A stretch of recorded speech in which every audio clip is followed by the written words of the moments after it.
শিমুল, দাঁড়াও।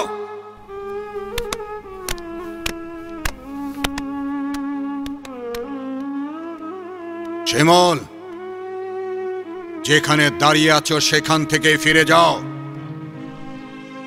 ফিরে আমি যাব, তবে পদ্মকে সঙ্গে নিয়ে যাব।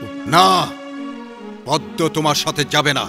তুমি চলে যাও, নয়তো তোমার জীবন নিয়ে তুমি ফিরে যেতে পারবে না। পদ্মই যদি আমার জীবনে না থাকে তাহলে আমার বেঁচে থেকে কি লাভ বাবা? পদ্ম, তোমার স্বামী তোমাকে নিতে এসেছে, এসো। না, পদ্ম যাবে না। পদ্ম আমার স্ত্রী বাবা, ওকে আটকে রাখার অধিকার আপনার নেই। আমি আবারও বলছি, তুমি চলে যাও। আমিও বলছি, আমি আমার স্ত্রীকে না নিয়ে যাব না। যাবে না? না না বাবা, আমাদের জীবনটা এভাবে নষ্ট করে দিও না বাবা। হ্যাঁ বাবা, আমাদের জীবনটা এভাবে নষ্ট করে দেবেন না। তোমাদের জীবন যদি নষ্ট হয়ে যাবে এমনটি মনে করে থাকো, তাহলে এমন হলো কেন? এমন হলো কেন? তাহলে শুনুন। শিমুল, তুমি বলেছ, আমি তোমার কথা মেনে নিলাম, কিন্তু বিনিময়ে তোমাকেও আমার কথা মানতে হবে।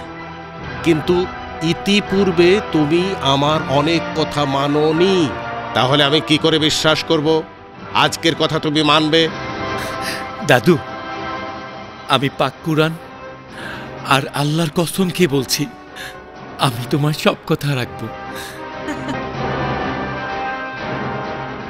এখন আপনিই বলুন বাবা, আমি কি আল্লাহ আর পবিত্র কোরআনের অবমাননা করতে পারি? তুমি যা বললে তা কি আসলেই সত্যি? ভাইজান, ও যা বলেছে তাতে ওর কোনো দোষ নেই।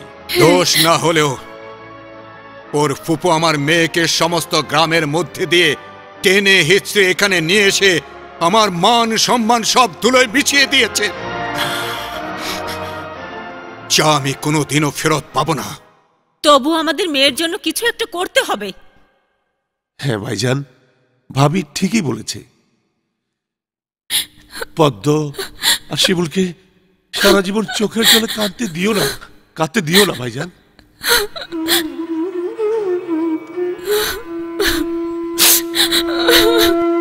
শিমুল, যাও, তোমার দাদাকে গিয়ে বলো সে যেন এখানে এসে আমার কাছে ক্ষমা চেয়ে পুনরায় মান সম্মান দিয়ে পদ্মকে যেন এখান থেকে নিয়ে যায়, তাহলে ওকে আমি তোমার হাতে তুলে দেব।